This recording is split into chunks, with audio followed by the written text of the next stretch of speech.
தமிழக மக்களுக்கு வணக்கம். பொங்கல் விழா அப்படின்னு சொல்லிட்டு, இந்த நாம் தமிழர் அலுவலகத்தில நடந்த அந்த விழாவை ஒட்டி மீண்டும் பிரஸ்ஸ சந்திக்கிறாரு நம்ம சீமான். அப்படி சந்திக்கும் பொழுது, நாம் தமிழர் கட்சியுடைய தலைமை ஒருங்கிணைப்பாளர் திரு சீமான் அவர்கள் மீண்டும் பிரஸ்ஸ சந்திக்கும் பொழுது, மீண்டும் ஈவேரா குறித்த கேள்விகள் கேட்கப்படுகிறது. மீண்டும் அவர் பொங்க வைத்து விட்டார். இப்ப அடுத்த ஒரு 2 நாளைக்கு பார்த்தீங்கன்னாக்க, இந்த திமுக கும்பல் வந்து கதறிக்கிட்டு இருப்பாங்க அப்படின்றத நம்மால பார்க்க முடிகிறது. ஆனா, இதில என்ன நீங்க கூர்ந்து கவனிக்கணும் அப்படின்னா, ஈவேரா சார்ந்த சிந்தனைகள். இப்ப இந்த வீடியோ பாருங்க. யார் நீ? உனக்கு என்ன பிரச்சனை? நாங்க பெரிய புராணம் பாடினால் உனக்கு பிடிக்கல. அதே மாதிரி நீ பெரியார் புராணம் பாடினா எனக்கு பிடிக்கல. இப்ப இதுல பெரிய புராணம் குறித்து, அதாவது பெரிய புராணம் குறித்து பெரிய புராணத்தையும் கம்பராமாயணத்தையும் கொளுத்த வேண்டும் அப்படின்னு சொல்லி ஈவேரா பேசியது. இதை பேசியதை கேட்ட உடனேயே கொதித்து போய் நிறைய தமிழறிஞர்கள் அப்பொழுதே அந்த காலத்திலேயே இன்னும் சொல்ல வேண்டுமென்றால் மறைமலை அடிகளிலிருந்து எல்லாருமே வந்து நாங்கள் வந்து ஈவேராவின் குடலை கிழித்து விடுவேன் அப்படின்லாம் பேசிய வரலாறுலாம் இருக்குது. இதையெல்லாம் ஆவணப்படுத்தி இருக்கிறார்கள். இதெல்லாம் வந்து அவதூறுன்னு யாரும் நம்ம நோக்கி வர முடியாது. இதெல்லாம் ஆவணப்படுத்தப்பட்டிருக்கிறது. கேள்வி என்ன அப்படின்னா, ஈவேரா சில கருத்துக்களை சொன்னார். இல்லை பல கருத்துக்களை சொல்லியிருக்கிறார். அவருடைய வாழ்க்கையில் நீங்கள் எடுத்து பார்த்தீங்கன்னாக்கா 1917லேருந்து ஆரம்பித்து 1973 வரைக்கும் பல்வேறு கருத்துக்களை பல்வேறு சூழல்களில் அவர் சொல்லியிருக்கார். இதில் ஏற்புடையதுன்றது சிலது இருக்கலாம், ஏற்க முடியாது அப்படின்னு சொல்லிட்டு நிறைய இருக்கிறது. இப்போ ஏற்க முடியாது அப்படின்றத உள்ளபடியே யாரும் சொல்ல முடியாதா என்றால், அதை தடுக்க நீங்கள் யார்? நம்ம நேதாஜி டிவி வரதராஜன் சார் வந்து ரொம்ப அருமையாக சொன்னார்.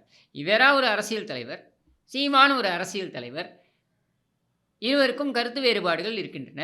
இவர் ஒரு கருத்தை சொல்கிறார், அவர் ஒரு கருத்தை சொல்லியிருக்கிறார்.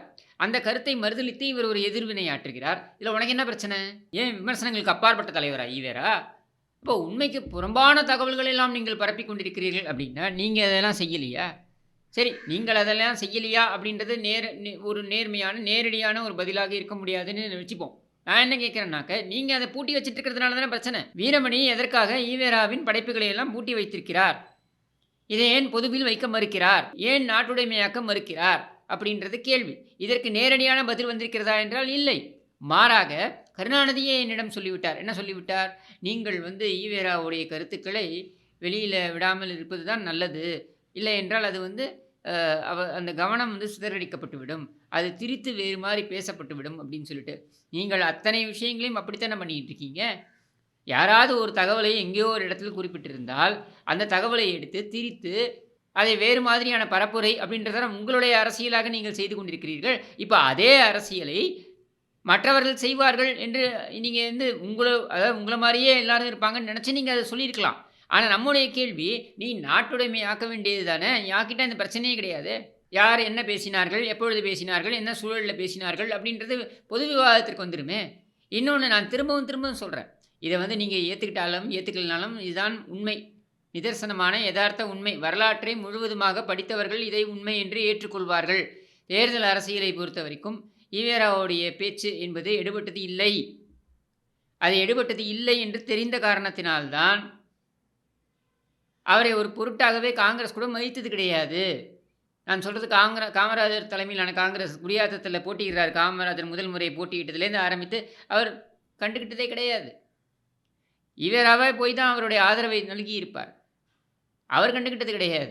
அதே மாதிரி டெல்டா பகுதியில் இருக்கக்கூடிய நிலச்சுவார்ந்தார்கள் வேண்டுமானால் ஈவேராவை பயன்படுத்தி இருக்கலாம். எதற்கு அப்படின்னா, அங்கே இருக்கக்கூடிய இந்த உழைப்பாளிகள்லாம் கம்யூனிஸ்டை நோக்கி செல்கிறார்கள். ஏன்னா கம்யூனிஸ்ட் அந்த காலத்தில் ஒரு செல்வாக்குடன் இருந்தார்கள். இன்றைக்கி இருக்கக்கூடிய ஜால்ராக்கள் மாதிரி மாறி இல்லை. அன்றைக்கு உண்மையிலேயே கம்யூனிஸ்டுகள் துணிந்து நின்றார்கள். இன்னும் ஒரு பெரிய விஷயம், இதையும் நான் வந்து பல வீடியோக்களில் சொல்லியிருக்கேன், மீண்டும் இங்கேயும் பதிவு பண்ணுறேன். கம்யூனிஸ்டுகள் தான் ஈவேராவுடைய தத்துவங்களுக்கு எதிர்மறையாற்றினார்கள், எதிர்வினையாற்றினார்கள், எதிர்மறை கருத்துக்களை சொன்னார்கள். அந்த எதிர்வினை ஆற்றியதெல்லாம் பார்த்திங்கன்னா கருத்தியல் ரீதியாக இருந்தது முழுக்க. அப்போ அந்த கருத்தியல் ரீதியான அந்த எதிர்வினை என்பது அன்றைய தினம் ஏற்றுக்கொள்ளப்பட்டது. ஏன்னா இன்றைக்கு கட்டமைக்கப்பட்டிருக்கின்ற பிம்பம் போல அன்றைக்கு ஈவேரா ஒரு மிகப்பெரிய பிம்பம் கிடையாது. அவள் வாழ்நாளிலேயே மிகப்பெரிய தாக்கமெல்லாம் கிடையாது. அப்போது இங்கே 1967 வரைக்கும், அதாவது 49 ஈவேராவை பிரிந்து வந்து விடுகிறார்கள் திமுகவினர். 49லேருந்து 67 வரைக்கும் ஈவேராவை எதிர்த்து, ஈவேரா தங்களை எதிர்த்து அரசியல் புரிந்தவர்கள் தான் திமுகவினரும் திகாவினரும். உங்கள வந்து கிட்ட சேர்க்கக்கூடாது. அதாவது திகாவினரை கிட்ட சேர்க்கக்கூடாது என்பதில் தெளிவாக இருந்தார் திரு அண்ணாதுரை அவர்கள். ஈவேரா மீது மரியாதை வைத்திருந்தார். அதில ஒண்ணும் மாற்று கருத்து கிடையாது. 57ல சட்டமன்றத்தில நடந்த அந்த அந்த பேச்சுக்கள்லாம், உரைகள்லாம் எடுத்து பார்த்தீங்கனாலும், ஈவேராவை மரியாதையுடன் தான் அவர் வந்து அணுகுகிறார். ஈவேரா அண்ணாதுரையை மரியாதையுடன் அணுகவில்லை என்பது வேற. அதையும் பதிவு செய்கிறார் அண்ணாதுரை. இவர் வந்து என்னை வந்து அணுக மாட்டார் மரியாதையுடன், என்னை வந்து ஏளனமாகத்தான் பார்ப்பார். இருந்தாலும் அவரை நாங்கள் வந்து ஒரு ஆசானாக இருக்கிறோம்ன்ட்டு. அப்படியே அதே கோட்பாட்டை திரு எம்ஜிஆர் அவர்கள், ஏன்னா அண்ணாதுரை அவர்கள் திராவிட முன்னேற்றக் கழகத்தை தோற்றுவித்த பொழுதே மிக தெளிவாக இது தேர்தல் அரசியலை நோக்கி செல்லக்கூடியது அப்படின்றதுல உறுதியாக இருக்கிறார். அப்போ தேர்தல் அரசியலை நோக்கி செல்ல வேண்டிய அந்த முடிவு 49 அந்த கட்சி துவங்கப்பட்டாலும் 57ல் அந்த முடிவை எடுக்கிறாங்க. 57ல் அந்த முடிவு எடுக்கப்பட்ட பொழுது திக எதற்கெல்லாம் நிற்கிறதோ அதற்கெல்லாம் நேர் எதிரான கருத்துக்களை திரு அண்ணாதுரை அவர்கள் பதிவு செய்ய தவறவில்லை. அப்படி உருவாகி ராஜாஜியுடன் கூட்டணி வைத்து, ராஜாஜிக்கு பின்னர் பார்த்தீங்கன்னாக்க ஏன் பாரதிய ஜனதாவோடைய கூட்டணி வைப்பதற்கு திமுக தயங்கலையே. அதே மாதிரி அதிமுக எடுத்துக்கிட்டிங்கனாக்கா, அதிமுக அண்ணாவின் வழியை அப்படியே பின்பற்றியது. என்ன, நம்மை பொறுத்த வரைக்கும் நமக்கு பிராமணர்கள் எதிரிகள் கிடையாது என்று தெளிவுபடுத்துகிறார் அண்ணாதுரை. அதை திரு நெடுஞ்செழியனை வைத்து அந்த கருத்தை வெளியிடுகிறார். அதற்கு எதிர்ப்பு குரல் வந்தது. அதாவது திக ஆதரவாளர்களாக இருந்தவர்கள் திமுகவிலும் இருந்தார்கள். அவர்கள் எதிர்ப்பு தெரிவித்த பொழுது அவர்கள் வெளியேற்றப்பட்டார்கள் கட்சியிலிருந்து. ராஜாஜியுடன் கூட்டணி வைக்கிறார் அண்ணாதுரை என்றதையும் பார்க்க முடிகிறது. அதற்கு அடுத்து பார்த்தீங்கன்னாக்க, திமுகவில் பிளவு ஏற்பட்டு அதிமுக உருவாக்கப்பட்டவுடன் அதிமுகவை பொறுத்த வரைக்கும் அதை கடுமையாக விமர்சிக்கிறார் ஈவேரா. அவருடைய கடைசி காலம்தான் அது. ஆனாலும் கடுமையாக விமர்சிக்கிறார் ஈவேரா. அப்படி கடுமையாக விமர்சித்த பொழுதிலும் திரு எம்ஜிஆர் அவர்கள் ஒரு நிலைப்பாட்டை எடுக்கிறார். என்னன்னா, ஐயா எங்களை விமர்சித்தாலும் நாங்கள் ஐயாவை மதிப்போம், மரியாதை கொடுப்போம் அப்படின்னு சொல்லிட்டு. ஏனென்றால் 1000 சொன்னாலும் ஈவேராவுடைய அந்த உழைப்பு அப்படின்றது, அதாவது தொண்டு செய்து பழுத்த பழம் அப்படின்னு சொல்கிறாங்க இல்லையா, அந்த ஒரு வரியை நானும் உண்மையாகவே ஏற்றுக்கிறேன். ஏன்னா அவருடைய நிலைப்பாட்டிற்கு, அந்த நிலைப்பாட்டை வந்து அப்பப்போ மாற்றிக்கிட்டாலும் கூட அந்த கொண்ட நிலைப்பாட்டிற்கு அவர் உழைத்திருக்கிறார். அது பழுத்த வயதிலும் பார்த்தீங்கன்னாக்கா அவருடைய இறப்பு, அதுக்கு ஒரு சில நாட்களுக்கு முன்னர் 2-3 நாட்களுக்கு முன்னர் கூட பொதுக்கூட்டம் அப்படின்னு சொல்லி அவர் வந்து பேசிக்கொண்டே இருக்கிறார். அப்படின்றதெல்லாம் வந்து அந்த உழைப்பை நம்ம சிறுமைப்படுத்த முடியாது. நம்முடைய கருத்தில் வேறுபட்டு இருந்தாலும், முழுமையாக அவருடைய நிறைய விஷயங்களை நாம் எதிர்த்தாலும் கூட அவருடைய உழைப்பை நம்ம மட்டுப்படுத்தி பேச முடியாது. இப்போ அப்படியாக இருக்கின்ற சூழலில் அப்படி உழைத்த ஈவேராவை நாம் மதிப்போம் அப்படின்னு சொல்லி அதிமுக அனாயாசமாக கடந்து போகிறது. இன்றைக்கும் எடப்பாடி பழனிசாமி அவர்கள் அவருடைய கருத்தை தெரிவித்திருக்கிறார். சீமான் அவர்களுடைய கருத்தை நாங்கள் ஏற்க முடியாது, நாங்கள் வந்து இதை ஏற்க மறுக்கிறோம், ஈவேரா போன்ற தலைவர்களை இது போன்று விமர்சிப்பது என்பது ஏற்புடையதல்ல என்று சொல்லி கடந்து போகிறார். திமுக திகாவினர் அப்படியா செய்கிறார்கள்? இல்லை, மாறாக திமுக திகாவினர் என்ன செய்கிறாங்க, நீ நடமாட முடியாது ரோட்டில். அதில் பார்த்தீங்கன்னா சீப்பு செந்தில்லாம் இவன் எல்லாம் வந்து ஒரு 4 பேர் ரோட்டில், இவன் நின்னான்னா 4 பேர் வரமாட்டான் ரோட்டில். இவன் தனியாக ரோட்டில் நடந்தும் போக மாட்டான். இப்போ நான்லாம் என் வீட்டிலேருந்து ஸ்டூடியோவுக்கு நடந்து தான் வரேன் தனியாக. எத்தனையோ திமுககாரன் அந்த வழியில் பார்ப்பேன், பேசுவேன், நடந்து தான் வரேன். இப்படி இவன் நடந்து வருவானா? வரமாட்டான். சரியா? இப்படியான ஒரு நபர்கள், அதாவது அரசாங்கம் இருக்கிறது, உனக்கு அரசாங்கம் பக்கத்தில் இருக்குன்னா என்ன வேணாலும் பேசுவியா நீயே? மேடையில் ஏறி என்ன வேணாலும் பேசுறது. அதாவது மேடையில் ஏறி எதை வேண்டுமானாலும் பேசலாம். ஆனால் பேசுபவர்கள் யாருடைய பின்னணியில் இருந்து பேசுகிறார்கள் என்பதை நீ பார்க்க வேண்டும்.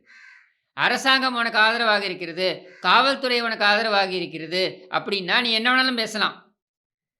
ஆனால் இது எதுவுமே இல்லாமல் என்ன வேணாலும் பேசலாம் இருக்கான் பாருங்க, அதுதான் விஷயம்.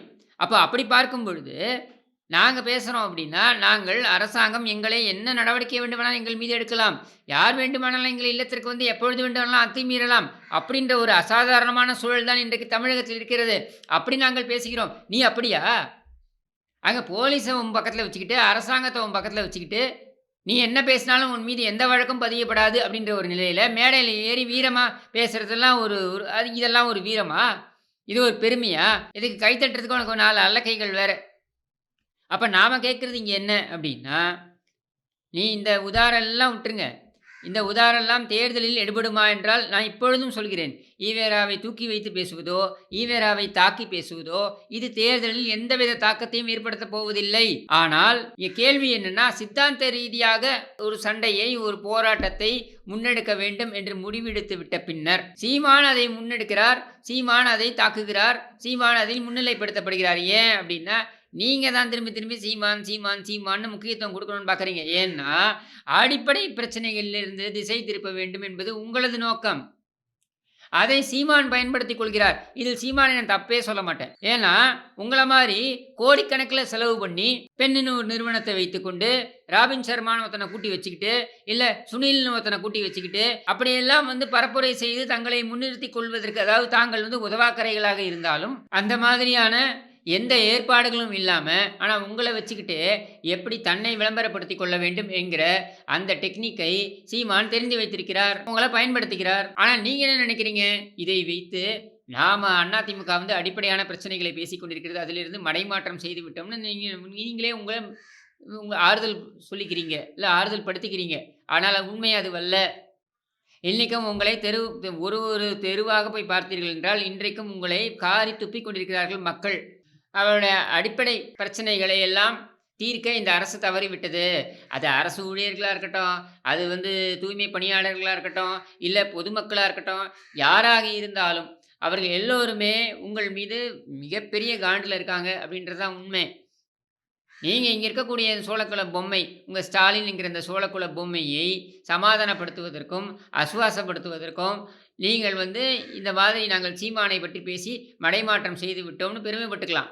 ஆனால் உண்மை என்னன்னா, இதில் ஸ்கோர் செய்து கொண்டிருப்பது சீமான். அடுத்து இதில் அடிப்படை பிரச்சனைகள் அப்படின்றத எந்த இடத்துலையாவது மக்கள் அந்த கோபத்திலிருந்து மடைமாற்றம் ஆவார்களா என்றால் ஆக மாட்டார்கள். அப்போ அந்த இடத்துல மக்கள் பிரச்சனை என்பதனை பிரதிநிதித்துவப்படுத்தி பேசக்கூடிய நாங்கள் தான் இருக்கிறோம் அப்படின்னு தெரு தெருவாக ஒர்க் பண்ணுறான் பாருங்க. அங்கே இருக்கக்கூடிய அதிமுகவினரும் இதில் ஸ்கோர் செய்ய போகிறார்கள்.